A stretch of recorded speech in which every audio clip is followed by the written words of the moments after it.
ایک معروف اعتراض یہ کیا جاتا ہے کہ آپ حضرات کہتے ہیں کہ فقہ حنفی، فقہ مالکی، فقہ شافعی، فقہ حنبلی، یہ چاروں فقہ برحق ہیں۔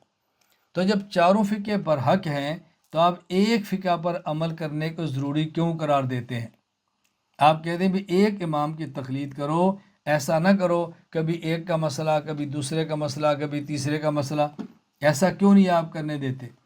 جب چاروں ائمہ کی فقہ ٹھیک ہے تو آدمی جس ملک میں جائے، جس امام کی فقہ اس پر عمل کر لے، آپ کیوں مجبور کرتے ہیں کہ ایک امام کی فقہ پر عمل کرے؟ بات اچھی طرح ذہن نشین فرما لیں۔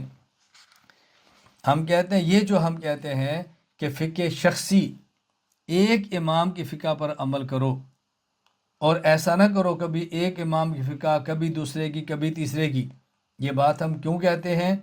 یہ ہم اس شخص کے لیے کہتے ہیں کہ جو شخص وجوہ ترجیح اور دلائل سے واقف نہ ہو۔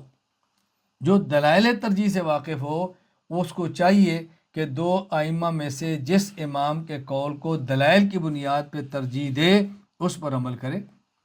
یعنی ایک امام کی بات کو چھوڑ کر دوسرے امام کی بات کو لینا اگر تو دلائل کی بنیاد پر ہے پھر تو کوئی اشکال نہیں ہے، اور اگر دلائل کی بنیاد پر نہیں ہے بلکہ خواہش نفس کی بنیاد پر ہے تو یہ ٹھیک نہیں ہے۔ جس طرح ایک مسئلے پر دو حدیثیں آ جائیں تو عمل کس حدیث پر کریں گے؟ اس حدیث پر عمل کریں گے جو آپ کے ہاں دونوں میں سے راجح ہوگی، اس پر عمل کریں گے نا۔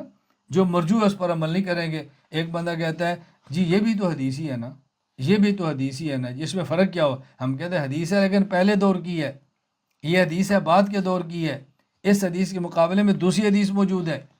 تو جو وجوہ ترجیح کو جانتا ہے وہ جس امام کی فقہ پر چاہے عمل کر لے، اور جو وجوہ ترجیح کو نہیں جانتا وہ خواہش کا بندہ نہ بنے، کبھی کسی امام کی بات پر، کبھی کسی امام کی بات پر، اس کے لیے مشکلات پیدا ہوں گی۔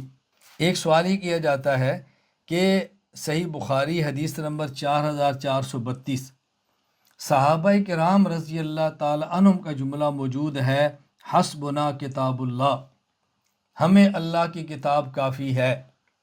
تو جب اللہ کی کتاب کافی ہے تو اس کے باوجود آپ فقہ کو ضروری کیوں قرار دیتے ہیں؟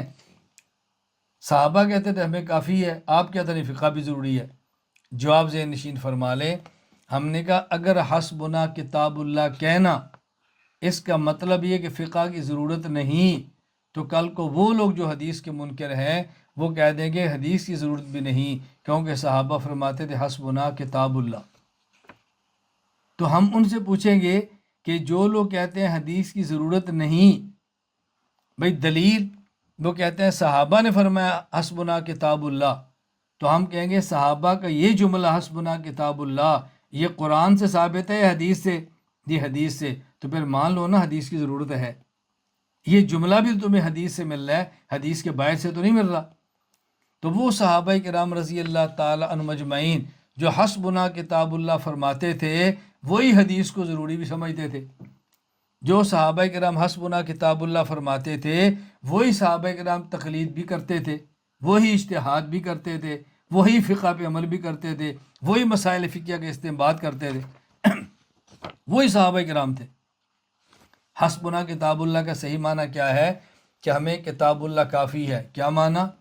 ایک ہے قرآن کتاب اللہ، ایک ہے قرآن کریم کی تشریح جو اللہ کے نبی صلی اللہ علیہ وسلم نے فرمائی ہے حدیث، اور ایک ہے قرآن کریم کی تشریح جو اللہ کے نبی نے فرمائی حدیث، اور ایک ہے وہ اصول جو قرآن کریم نے دیے ہیں، اور ایک ہے ان اصولوں سے مسائل ثابت ہوں جو اصول قرآن نے دیے ہیں۔